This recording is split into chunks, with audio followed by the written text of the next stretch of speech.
Glórias a Deus. Está todo mundo feliz? Está todo mundo contente? Jesus está no meio de nós. Vamos meditar na palavra do Senhor nessa noite? Aleluia. Aqui no livro de Romanos, capítulo 11, versos 33 ao 36. Romanos capítulo 11, versos 33 ao 36.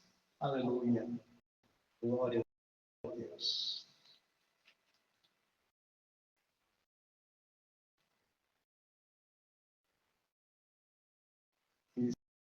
Esse é o nosso Deus que nos ama. Faz tudo por cada um de nós. Aleluia.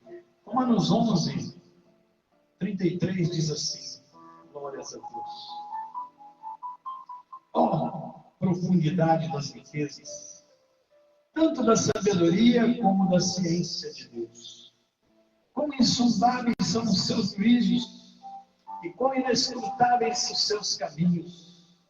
Porque quem compreendeu a mente do Senhor, ou quem foi seu conselheiro? Ou quem lhe deu primeiro a ele para que lhe seja recompensado?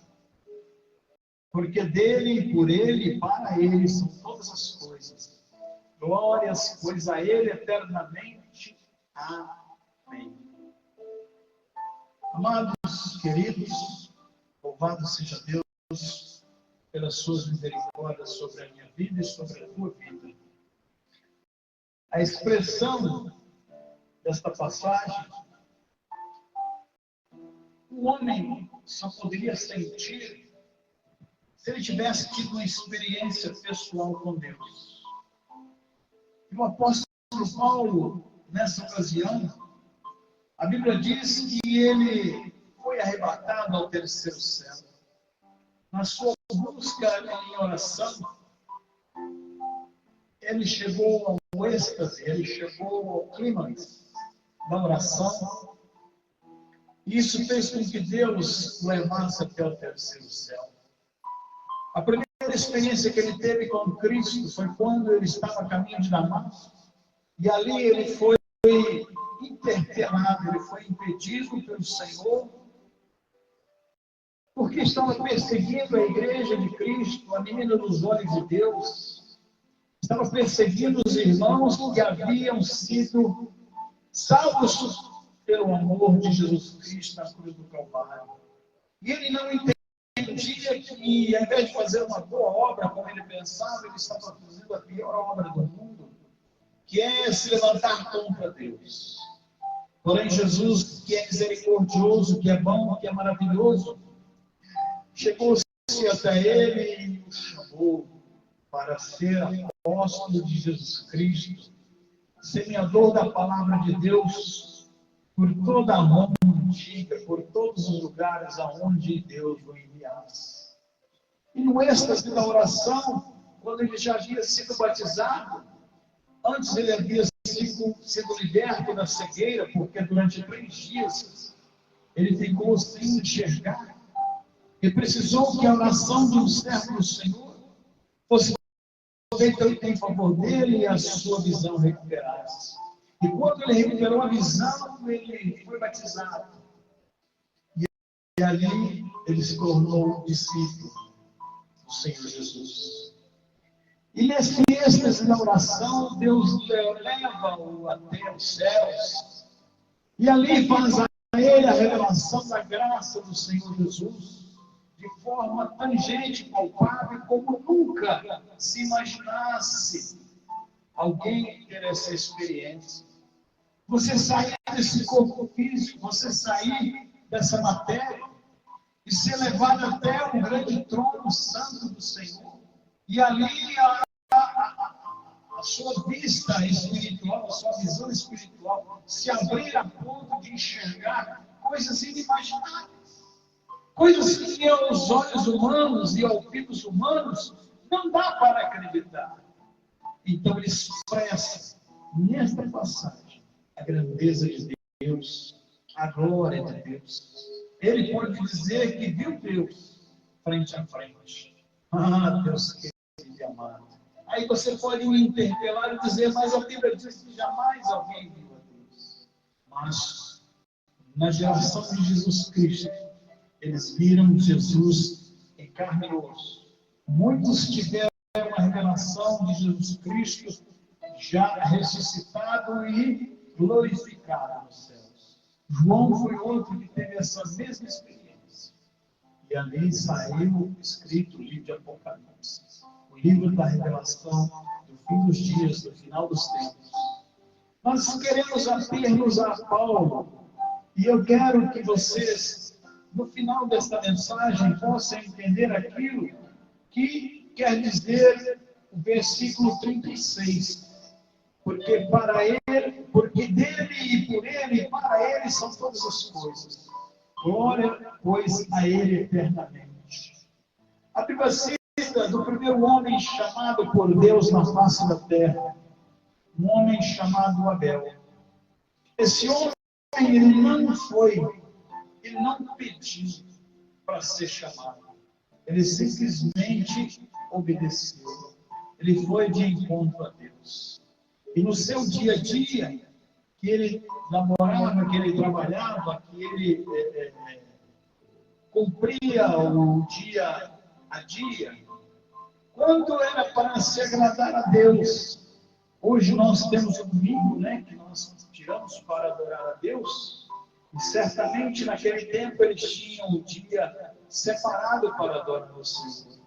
E quando eles iam ofertar a Deus, ele, Abel e seu irmão Caim, cada um oferecia um sacrifício. E o sacrifício de Abel era bem visto diante do Senhor. Ele não pediu para ser chamado, mas quando ele foi convocado, quando ele foi chamado, quando ele foi levantado, ele simplesmente foi e entregou a sua vida, entregou os seus bens, entregou a sua família, entregou o seu lar, entregou tudo aquilo que ele tinha para adorar a Deus. Então esse foi um dos primeiros, se não o primeiro a ser chamado, Abel. E a Bíblia diz que o testemunho dele, até os dias de hoje, é contado por toda Israel e por todo o planeta Terra através da palavra de Deus. Outra pessoa que não pediu para ser servo do Senhor, mas que quando foi convocado, quando foi chamado, quando foi levado à presença de Deus, ele não titubeou. Ele não duvidou, ele não teve nada que impedisse ele de chegar até Deus. Esse homem na Bíblia é chamado de Enoque.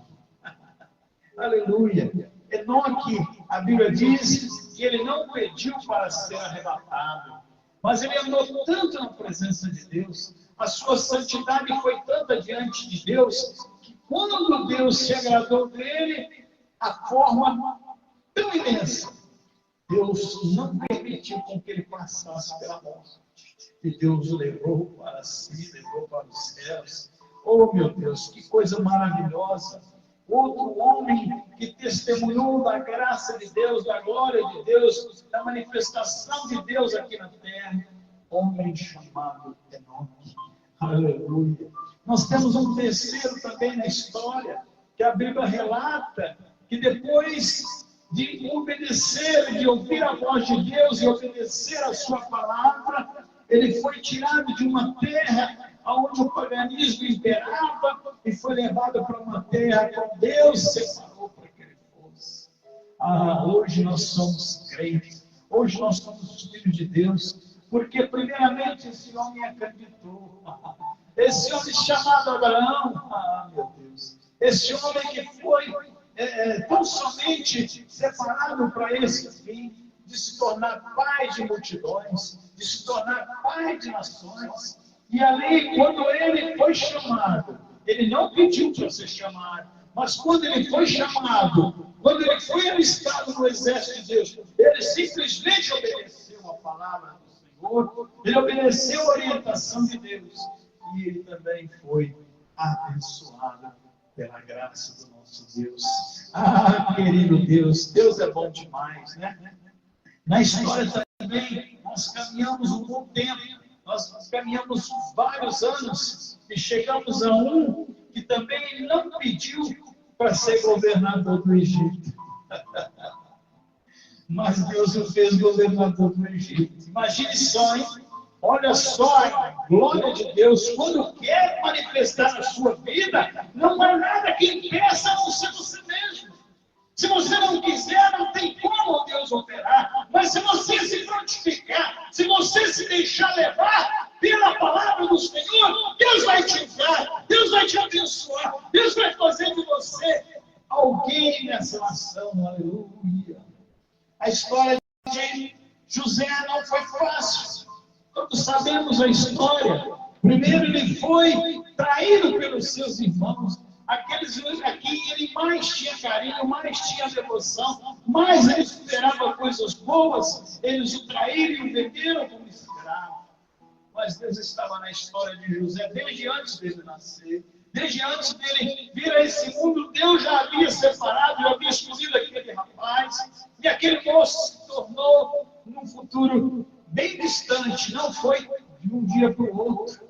Ele se tornou governador do Egito e salvou tanto os egípcios como os israelitas. Ah, meu Deus, só Deus pode fazer na nossa vida aquilo que nós precisamos. Ah, meu Deus, entrega o seu coração ainda hoje, meu querido. Entrega a sua alma ainda hoje. Entrega o seu espírito ainda hoje. Ah, meu Deus, faz aquilo que Deus manda você fazer. Não é aquilo que você quer, não é aquilo que você deseja, mas é aquilo que Deus quer que você faça. Outro homem na história da Bíblia, na história da humanidade, também não pediu para ser legislador. Vocês sabem que a Bíblia foi primeiramente escrita por ele. Ele foi o primeiro que relatou o livro de Jó, e depois ele foi e relatou o livro de Gênesis. E os 5 livros da Bíblia, os 5 primeiros livros da Bíblia, foram escritos por ele, pela revelação do Espírito Santo. Como poderia um homem, muitos anos depois, muitos séculos depois, saber como havia começado a história da humanidade, a história do homem sobre a terra? E ele não tinha condição nenhuma. Por quê? Porque os homens daquele tempo, quando nascessem, eram para ser mortos, eram para ser tirados da sua vida. Mas Deus estava na história de Moisés. Deus já havia separado, já havia escolhido ele desde antes de nascer, assim como você também hoje. Você está ouvindo essa palavra, Deus separou você, não agora, Deus te chamou, não foi agora não, já foi lá atrás, antes de você vir esse mundo, Deus já havia mostrado o caminho que você iria seguir, aleluia. Oh, Jesus de Nazaré, Moisés não pediu para escrever nada, mas Deus o chamou e disse: escreve os 10 mandamentos, escreve as leis que vão reger a vida do povo. Escreve. E quando você escreve, você encaminha esse povo para uma terra prometida. Enquanto você faz a exposição das palavras que eu te disser, você caminha com esse povo para uma terra prometida. Porque o meu povo não pode ser escravo. O meu povo não pode ser refém. O meu povo não pode ser maltratado. O meu povo não pode ser abusado. E ele está sendo abusado. E eu escolho você, eu separo você para conduzir esse povo à terra prometida. Então também hoje, irmão, Deus escolheu a mim, Deus escolheu você, Deus escolheu a nós para fazer a obra de Deus e tirar a multidão dos pecados das costas das pessoas que estão sofrendo. Às vezes você está preocupado, não sei porquê, não sabe falar, não sabe cantar, não sabe pregar, não sabe fazer nada. Anuncie a palavra de Deus do seu jeito, da sua forma. Quem fala por você é o Espírito Santo. Quem fala através de você é o poder de Deus. Nós não somos nada quando nós tentamos nos exaltar. Nós somos tudo que Deus quer usar nessa vida, porque Ele nos chamou. Moisés conduziu o povo rumo à terra prometida, escreveu as leis do Pentateuco e conduziu o povo para a salvação, tirado do Egito. Mas a história continua, aleluia. A história não para. Precisava chegar aos nossos dias hoje. Não poderia parar lá atrás, porque você hoje estaria aqui ouvindo essa palavra, estaria participando desse culto, você estaria sendo alimentado pelo poder da palavra de Deus. Quando Moisés vence o seu tempo, 120 anos de estrada, 120 anos de luta, 40 anos andando no deserto. Ah, Deus querido, conduzindo aquele povo. Muitas pessoas naquele tempo eram rebeldes e Moisés teve que suportá-las. Quando chegou no ponto de extremo, aí Deus foi lá e agiu. Mas Moisés cumpriu o seu tempo sobre a terra. E quando ele chega à divisa do Jordão, ele enxerga a terra prometida e ele ouve de Deus: você vai ver a terra, mas não vai entrar nela, porque eu já tenho preparado alguém que vai entrar nessa terra. Aleluia! Josué é o nome dele. Josué é aquele que não pediu para ser sucessor de Moisés, mas você vai se lembrar que ele andava ao lado de Moisés em toda a situação. Havia ele e Caleb que estavam ali atentos àquilo que Deus orientava, àquilo que Deus dizia, àquilo que Deus mandava para que eles fizessem. Aleluia! Deus mandava eles andarem, eles andavam. Deus mandava eles pararem, eles paravam. E eles estavam juntos nesse propósito, porque sabiam que Deus os havia chamado para fazer a sua obra.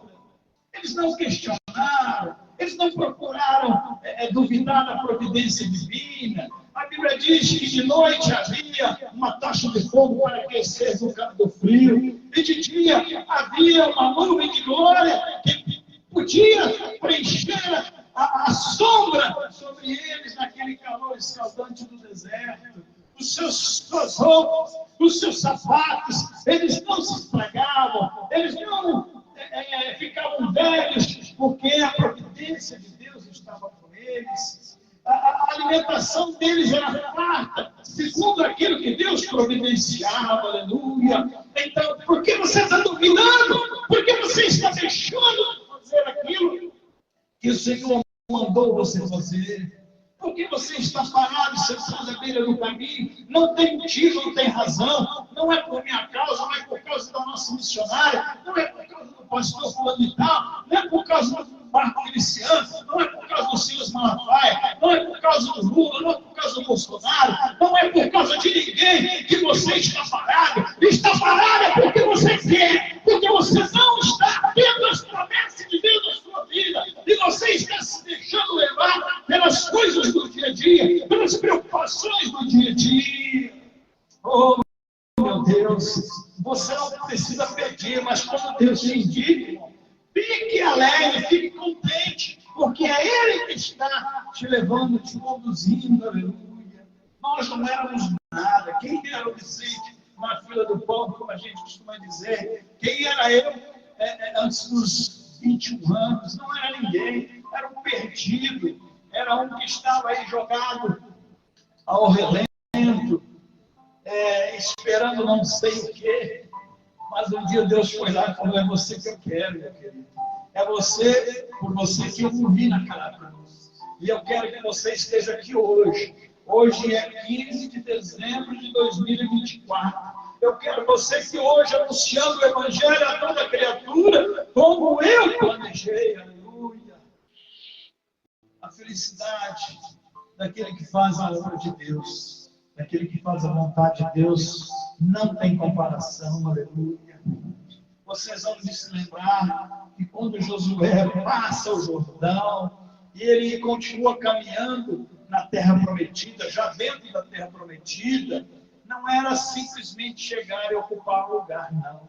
Havia ali pessoas, havia ali gigantes, havia ali pessoas que ocupavam aquela terra, mas a promessa de Deus a Abraão era essa, de que eles iriam ocupar aquela terra. E Josué enfrenta a sua primeira batalha. Ele não pediu para ser sucessor de Moisés, mas ele confiava no Deus de Moisés, confiava no Deus de Abraão, de Isaac, de Jacó, ele confiava no Deus que chamou Abel, ele confiava no Deus que chamou Enoque, ele confiava no Deus que podia suprir todas as suas necessidades. Olha, não tem nada, irmãos, não tem dinheiro, não tem nada nesse mundo que seja comparável com aquele lá de cima pode fazer por nós. Antes de entrar na terra prometida, eles enfrentaram uma cidade chamada Jericó. E como a cidade era fortificada, ela era cercada, ninguém entrava a não ser pelos portões, com autorização da guarda, com autorização do rei. E Moisés e Josué mandam com que os espias vão na frente. E quando os espias chegam na cidade, eles entram como estrangeiros, e você sabe que quando chega uma pessoa nova em algum lugar, todo mundo olha, né? Todo mundo quer saber quem é, por que está ali, né? Mas eles não se deixaram ser descobertos daquela forma como os outros imaginavam. Mas havia um ar de desconfiança. E quando eles chegaram naquela cidade, eles adentraram e viram que ela era impossível de se entrar nela de qualquer forma. Precisava seguir uma estratégia. E lá dentro, eles encontram uma mulher. Essa mulher chamada Raabe. A Bíblia chama ela de meretriz. Meretriz, naquele tempo, seria uma prostituta, uma mulher que vivia do seu corpo. E que na sociedade, até os dias de hoje, ela é muito discriminada. Ela é muito rejeitada pela sociedade. Aqueles puritanos, aqueles santarrões, desfazem dessas pessoas e não sabem por que elas foram parar naquela vida. Muitas delas não escolheram. Então, essas, Raabe era uma dessas. Mas quando elas viram que ali estavam os espias que vinham atravessando toda aquela região, ela ouvira falar que o Mar Vermelho havia se aberto sobrenaturalmente. Ela ouvia dizer que ninguém impedia o povo de Israel que estava marchando, saindo da terra do Egito, da terra do sofrimento, indo para a terra prometida. Não houve obstáculo, não houve nada que impedisse eles de chegarem aonde eles estavam. E ela disse: olha, tão somente eu sei que essa cidade será destruída, tão somente eu sei que esse povo não conseguirá impedi-los de adentrar, porque o Deus está convosco. O Deus dos céus e da terra está na direção de vocês. Mas eu peço clemência, eu peço misericórdia. E quando vocês entrarem nessa cidade, com os exércitos de vocês poupem a vida minha e a vida da minha família. Então eles procuraram uma forma de ela não estar no meio dos outros quando a cidade fosse destruída. E encontraram um fio de escarlate, encontraram uma peça de pano da cor vermelha, como essa cor que nós usamos aqui, que é a nossa cor padrão. E vamos usar no nosso trabalho, vamos usar no nosso ministério, vamos usar nos nossos banners, vamos usar aonde quer que seja a cor escarlate. A cor vermelha também é a cor do sangue de Jesus, aquele que te purificou, aquele que te limpou, aquele que te lavou, aquele que foi oferecido em seu lugar, que foi derramado naquela cruz, e o seu fim foi transformado, foi mudado, a sua vida foi totalmente tirada de rota de colisão e colocada na posição, caminhando para a terra futura, que é os céus. Aleluia. Josué, quando chega naquela cidade, ele dá as voltas conforme Deus ordenar. E dando a última volta, a trombeta soou e o povo gritou e a cidade veio abaixo. Quando eles invadiram aquela cidade, eles encontraram aquela mulher juntamente com sua família. E o fio de escarlate, que é o sinal do sangue de Jesus Cristo, o sinal do Cordeiro na minha vida, na sua vida. Aquilo foi para a redenção da vida dela. E ela foi levada como uma pessoa abençoada pelo povo, levada juntamente para conviver com eles, porque ela acreditava no Deus de Abraão, de Isaac e de Jacó, mesmo sem ser daquela raça. Mas o que importa hoje não é você ser branco, não é você ser preto, não é você ser rico, você ser pobre, não é você ser brasileiro, é você ser alguém da terra que vive aqui entre nós. O importante é só você ser humano. E você será atingido pelo poder de Deus, pela graça de Deus. Se existisse vida em outros planetas, se houvesse alguém em Marte, se houvesse alguém na Lua, se houvesse alguém em Plutão, se houvesse alguém em Netuno, se houvesse alguém em qualquer lugar do sistema solar, o sangue de Jesus Cristo derramado naquela cruz o alcançaria e o remiria para a salvação eterna, para viver eternamente. Aleluia. Essa mulher foi salva porque acreditou. Ela não pediu. Humanamente falando, ela não havia a mínima condição, mas ela foi salva da morte pelo povo a qual ela seguiu. Aleluia. Outra pessoa na história da Bíblia, irmãos, que também não tinha a mínima condição de fazer nada, mas Deus foi lá e disse: é você que vai fazer. Quando nós lemos a história, nós vemos que o povo de Israel estava cativo, estava prisioneiro numa terra distante, e ali havia um rei chamado Assuero, que ele levava as mulheres mais bonitas que existiam na terra de Israel e os colocava no palácio para fazer parte do seu harém, para ser uma das suas esposas. E havia milhares delas trazidas de todas as terras. E trazida de Israel havia uma mulher chamada Esther. E ela não estava na sequência daquelas que visitariam o rei. Ela estava muito aquém, estava muito distante. Mas um dia o rei deu uma festa e chamou a sua rainha predileta, a sua rainha favorita, chamada Vashti. E quando ele a chamou para estar presente, ela se recusou. E ela se recusando, ela perdeu a parte que lhe cabia naquele palácio. Ela foi tirada da presença do rei. É como se acontecesse um desquite, um divórcio, uma separação. E Esther entrou na fila, na frente de todo mundo.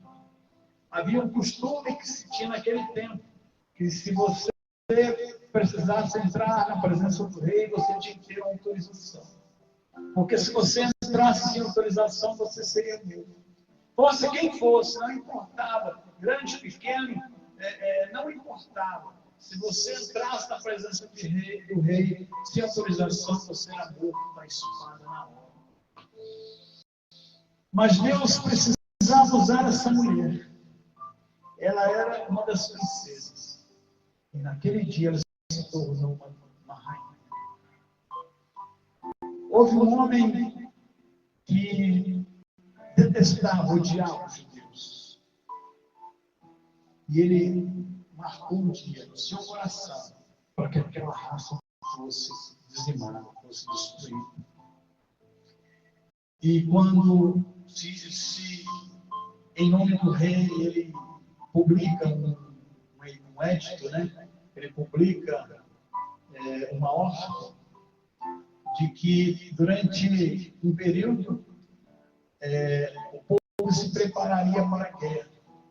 E o povo de Israel não poderia se defender, não poderia ser poupado. Era para exterminar a raça, não era para sobreviver ninguém. E quando a notícia chega ao povo judeu, eles se unem, eles se reúnem e clamam a Deus: Senhor, nós estamos fora da nossa terra, estamos fora da onde o Senhor nos plantou, por desobediência até, mas morrer sem nada, morrer simplesmente, ser tirado dessa terra de qualquer forma. Isso nós não podemos aceitar. Então nós queremos que o Senhor use alguém, nós queremos que o Senhor faça alguma coisa para poupar a nossa vida.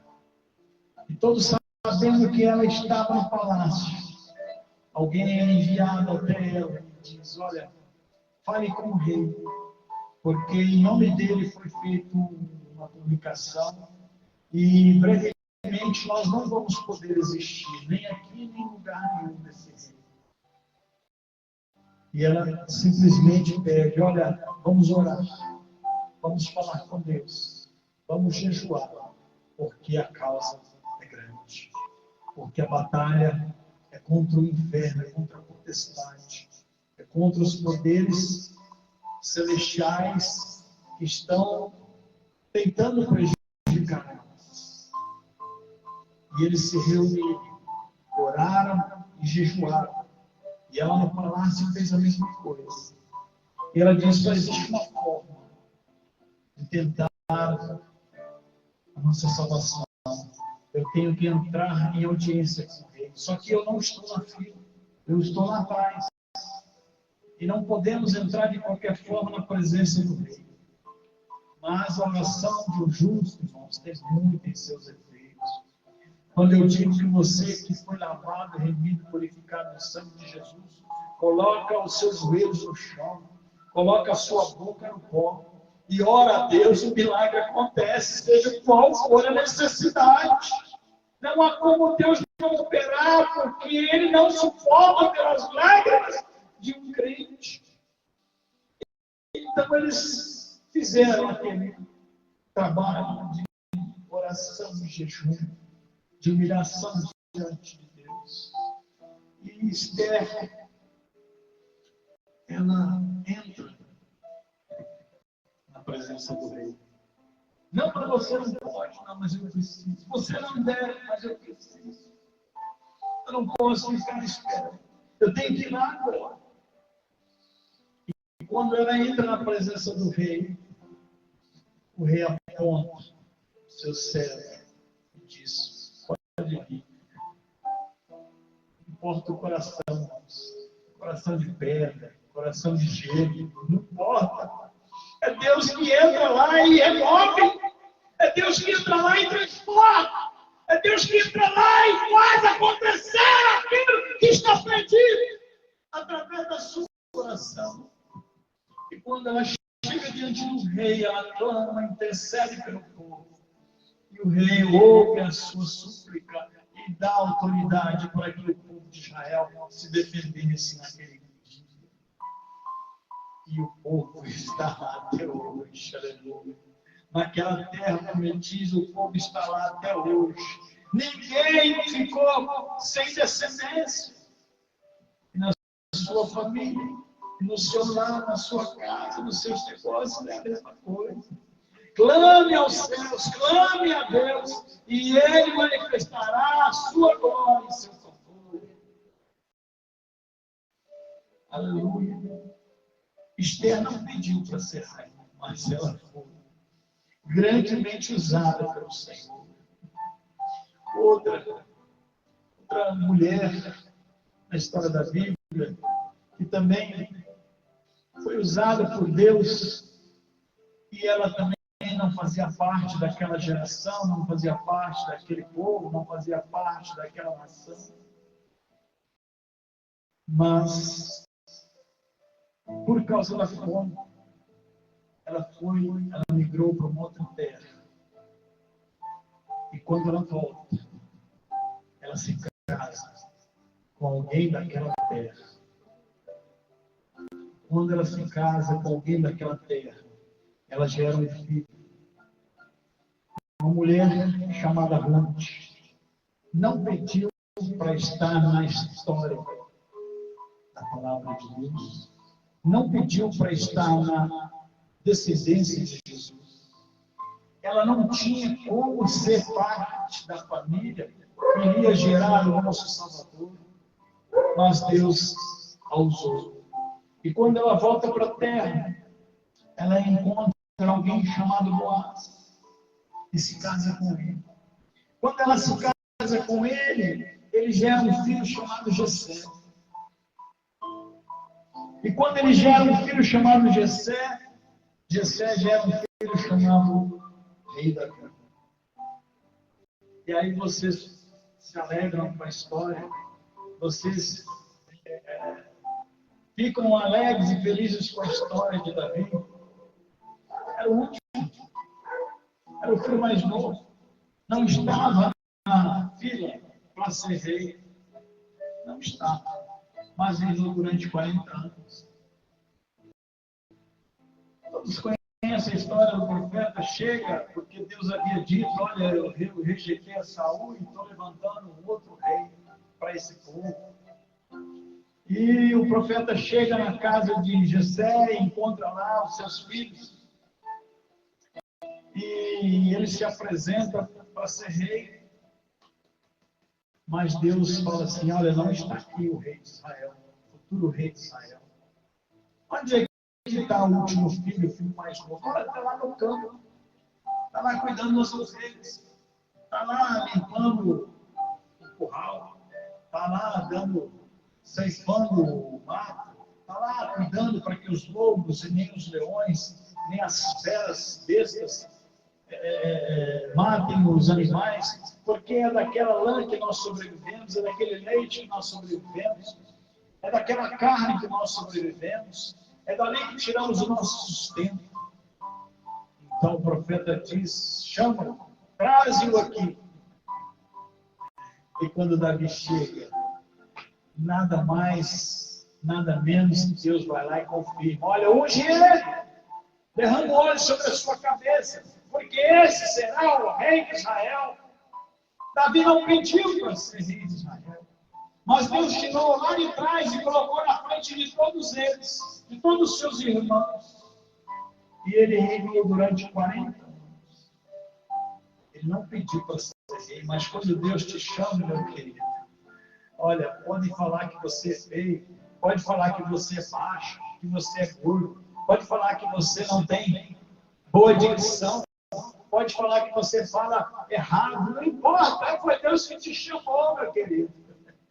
Pode dizer que você é desafinado, mas foi Deus que te chamou. Ah, meu Deus, quando Ele chama, acabou. Não tem para ninguém.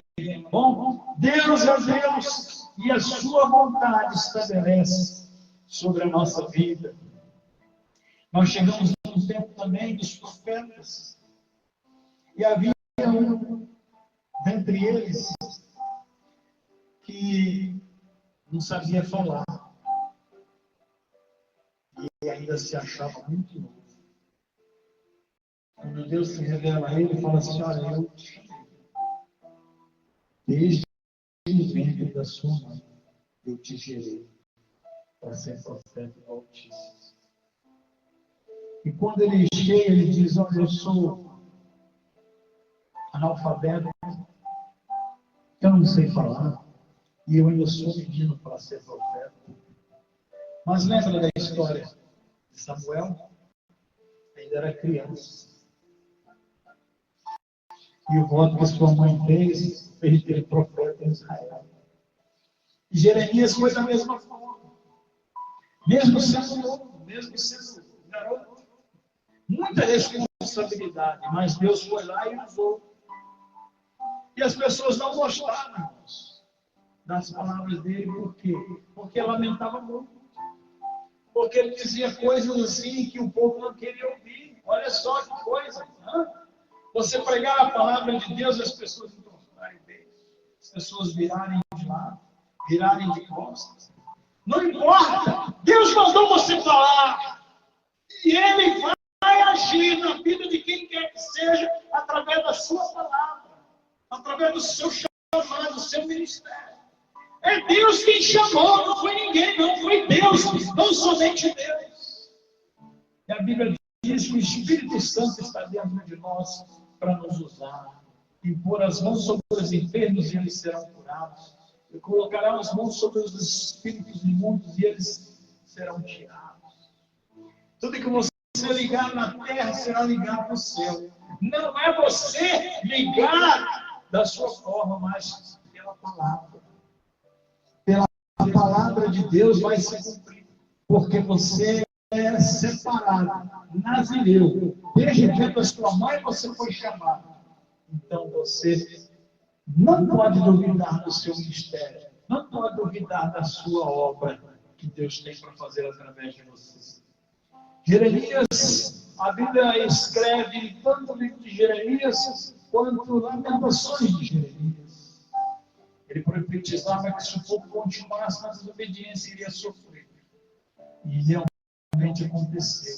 Israel, quando a coisa estava muito boa, eles tendiam a fazer coisas erradas. Se esqueciam de Deus. Mas Deus levantou a cada um de nós para falar do amor dele para todas as pessoas. E elas ouçam ou não, o poder de Deus se manifesta. Não existe coração que Deus não possa quebrantar. Aleluia. Quando nós chegamos nos tempos de Jesus, quando nós chegamos no Novo Testamento, Jesus anda para lá, Jesus anda para cá, Jesus faz isso, Jesus faz aquilo.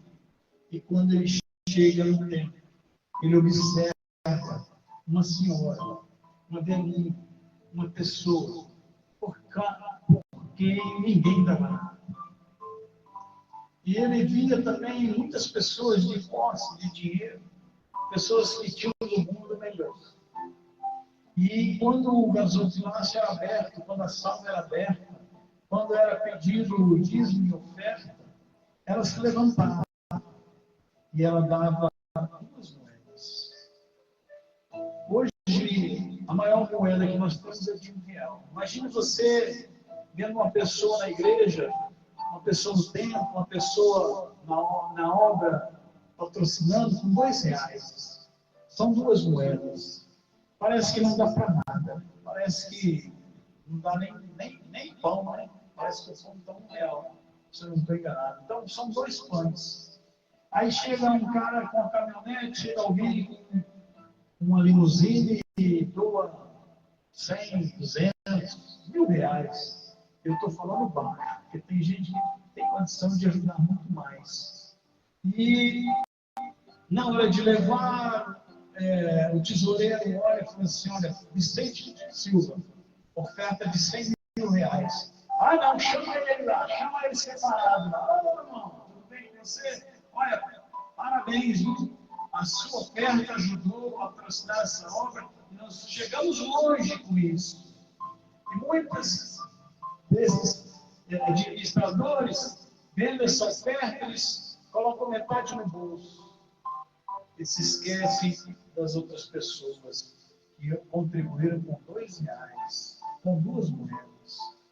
E Jesus, quando olha os seus discípulos e aquela mulher, ele diz, olha, muitas pessoas aqui ajudam, muitas pessoas aqui contribuem, mas elas dão para aparecer, elas dão para serem elogiadas, elas contribuem uma parte daquilo que elas têm, mas o seu coração não está em acordo com Deus.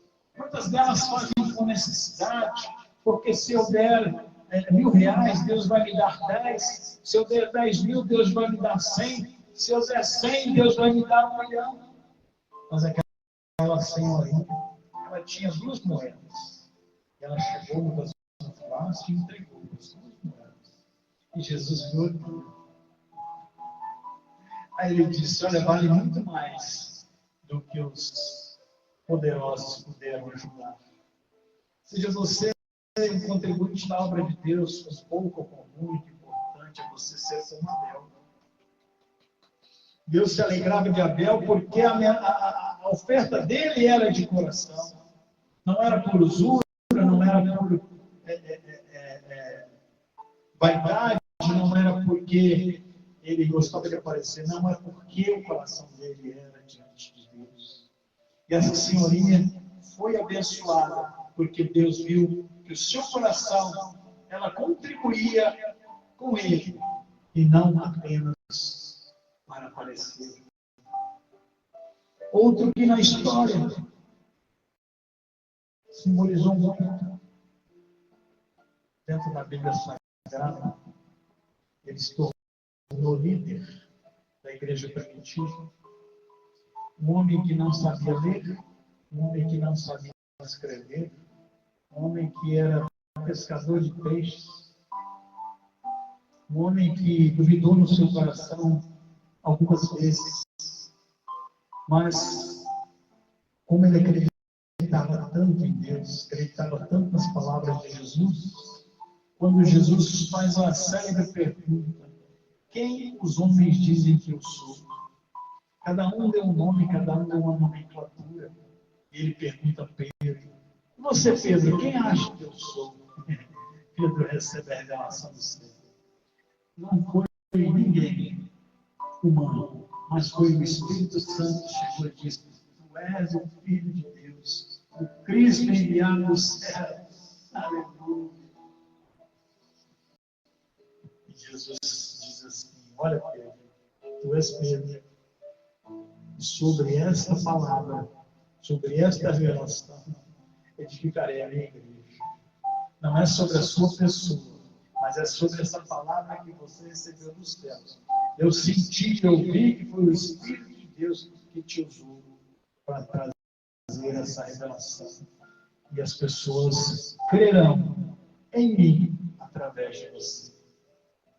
A Bíblia diz que no primeiro discurso de Pedro, após o Pentecoste, após a descida do Espírito Santo, 3.000 pessoas acreditaram. 3.000 pessoas creram na palavra de Pedro. Um homem que não tinha leitura, não sabia ler, não sabia escrever. Mas Deus usou porque ele foi chamado. Então não aceite, olha, eu já ouvi isso. É um absurdo. Eu já ouvi isso. Quem é você na fila do pão, chefe? Quem é você? Você aqui entre nós é mais do que não sabe nada. Mas não importa se eu sei ou não sei, eu sei que Deus sabe. E eu sei que Deus age, que Deus faz. Bendito seja o santo nome do Senhor. Outro, que dos 27 livros, 14 foram escritos por ele. Um homem que perseguia a igreja, que não aceitava a pregação do Evangelho, mas Deus foi lá e o tirou daquela situação e fez dele um apóstolo. E ele escreveu metade do Novo Testamento. Todas as cartas reunidas foram enviadas por ele, são cartas doutrinárias, são cartas esclarecedoras, são cartas que fazem com que a igreja hoje siga um caminho, com que as pessoas hoje tenham uma diretriz, tenham uma direção, e elas possam caminhar na presença de Deus através da sua palavra. Isso aqui não despede ninguém vazio, porque ela e o Pai é um só. Então você passe a acreditar na palavra de Deus, aceite a Jesus como Senhor da sua vida, e você será bem-aventurado. Você é parte do projeto de Deus, você é parte do plano de Deus aqui na terra. E Ele te chamou para a salvação, para a glória eterna. E Ele vai fazer na sua vida aquilo que Ele desejar fazer. Então somente você recebe, aceite e viva para Ele. Louvado seja Deus. Vocês e eu estamos onde estamos porque Deus tem um projeto, tem um propósito. Não é à toa que nós estamos aqui juntos nessa live. É porque o Senhor nos chamou para viver a sua vontade. Mesmo sem entender detalhadamente cada passo. No início, pode ser até complicado, difícil, você mudar de vida, mudar de situação. Eu, quando me converti, tive que mudar de empresa. Você tem uma ideia, para eu poder conseguir servir o Senhor. E Deus vai na frente disso e vai atrás de cada um de nós. Seja feita a tua vontade e não